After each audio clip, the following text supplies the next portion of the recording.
Hey guys, today we're going to be looking at the derivative of the natural log, or the derivative of ln's. So the derivative of lnx is equal to just 1 over x. If I'm taking the ln of something other than plain old x, so say u is a function of x squared, x cubed minus 5, the square root of x, etc. If I'm taking the ln of something other than just plain old x, then my derivative is going to be equal to 1 over u times du dx. Or in words, 1 over u times the derivative of u. These tend to be pretty simple. They get a little bit trickier when the expression that you're taking the ln of gets a little bit more complicated. But in this video, we're just going to look at some simple ones, and then we'll have some other videos further down the line that look at some of the more complicated problems. Number 1, y is equal to ln of 3x. So in this case, what I'm taking the ln of is 3x. So this is my u. So when I find y prime here, or dy dx, whichever you want to say, I'm going to have 1 over u, so 1 over 3x times the derivative of u. The derivative of 3x is 3. Those 3's cancel out. I end up with 1 over x. Now, a lot of us will wonder, how come I got 1 over x if the derivative of ln x is just 1 over x? The reason is that if I have ln of 3x, I can really split this up as ln of 3 plus ln of x, right? Multiplication can get split up into addition. This is really just a number now, ln of 3. So the derivative of a number is just 0, and the derivative of ln x is 1 over x. So that's why this one works out in this way. This will work for anything that has just that exponent of 1 with the coefficient in front. Number 2, in this case, my u is going to be the x squared plus 5. So y prime is 1 over u, 1 over x squared plus 5, times the derivative of u. The derivative of x squared plus 5 is just 2x.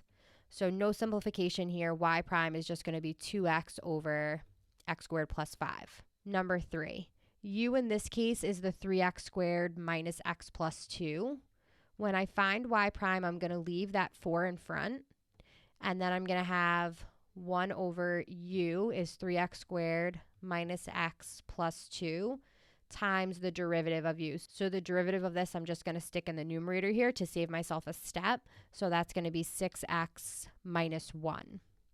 I then just need to distribute that 4 in. So I have 24x minus 4 over the 3x squared minus x plus 2. Oftentimes, these really don't simplify, especially if what you're taking the ln of is kind of long. They're usually only going to simplify for something like this, where what you're taking the ln of is kind of short. Number 4, I'm first going to rewrite y. So I can write this as ln of x to the half. And then since this is an exponent, I can bring that 1/2 in front. So now this kind of looks like number 1.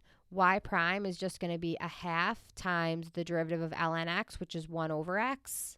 So y prime in this case is just 1 over 2x. Number 5, y is equal to x cubed ln x. No operation between the x cubed and the ln x is implied multiplication.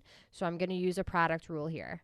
First derivative of the second, so x cubed times 1 over x, plus second derivative of the first. Derivative of x cubed is 3x squared.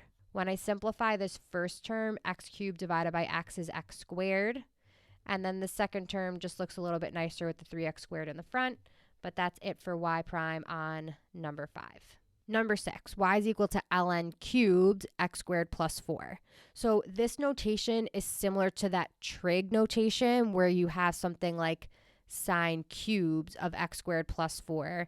And we know that that's the same thing as big brackets sine of x squared plus 4, that whole thing raised to the third power. So same idea here. This is y is equal to ln of x squared plus 4, that whole thing raised to the third power. So since it's not just what I'm taking the ln of that's being raised to the third, I cannot bring this 3 to the front and say that y is the same thing as 3 ln of x squared plus 4.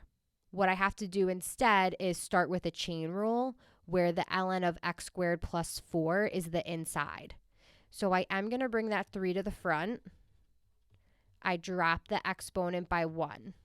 So that's derivative of the outside, leave the inside alone, times the derivative of the inside. So now I'm going to use the 1 over u du dx rule. So u is x squared plus 4, 1 over u. Du dx, the derivative of u is just 2x. So if I write this as one big fraction, the 3 times 2, I can multiply that out. I get 6x. I'll rewrite this ln squared as ln squared x squared plus 4. So I match that notation from the beginning. And it's going to be that whole thing over x squared plus 4. Now, what I was saying before, this is very different than something like y is equal to ln of x squared plus 4 cubed. So in this case, it's just the x squared plus 4 that's getting cubed, not the entire ln expression.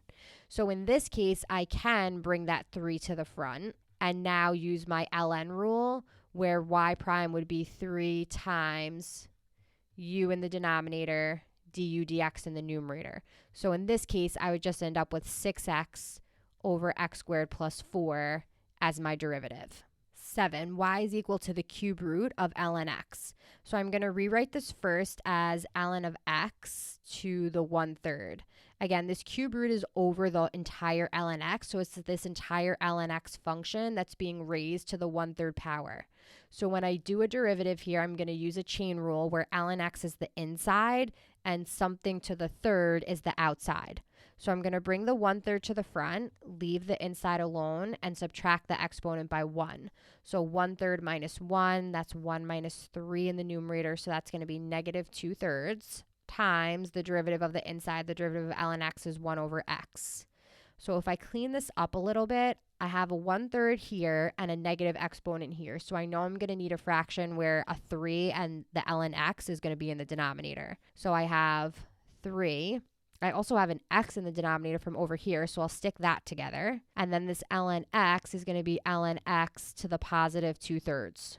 All this went to the denominator, so there's just going to be a 1 in that numerator. Number 8, y is equal to ln of sine x. So I'm just using my basic 1 over u du dx rule, but u in this case is sine x. So y prime is going to be 1 over u sine x times the derivative of u. So the derivative of sine x is cosine x. Cosine x over sine x is the same thing as cotan x. So y prime here is cotan x. Number 9, y is equal to ln of ln x to the 4th plus 1. So this is going to be like a multi-ln rule here. I'm first going to start off where u is ln of x to the 4th. So y prime is 1 over u, which is ln of x to the 4th plus 1, times the derivative of u.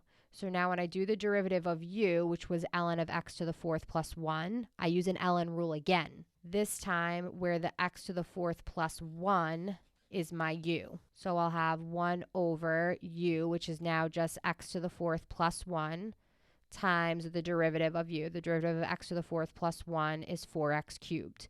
So if I make this one giant fraction, I'm going to have 4x cubed over x to the 4th plus 1 times ln of x to the 4th plus 1. Number 10, y is equal to sine of ln x. So for this one, I'm doing a chain rule where my outside is sine and then the inside is ln x. So for y prime, derivative of the outside is cosine. Leave the inside alone, ln x, times the derivative of the inside. The derivative of ln x is 1 over x. And I can just write this as one fraction, so it would be cosine of ln x over x. That's it for derivatives of the natural log. If you have any questions, feel free to leave them in the comments below. Have a great day.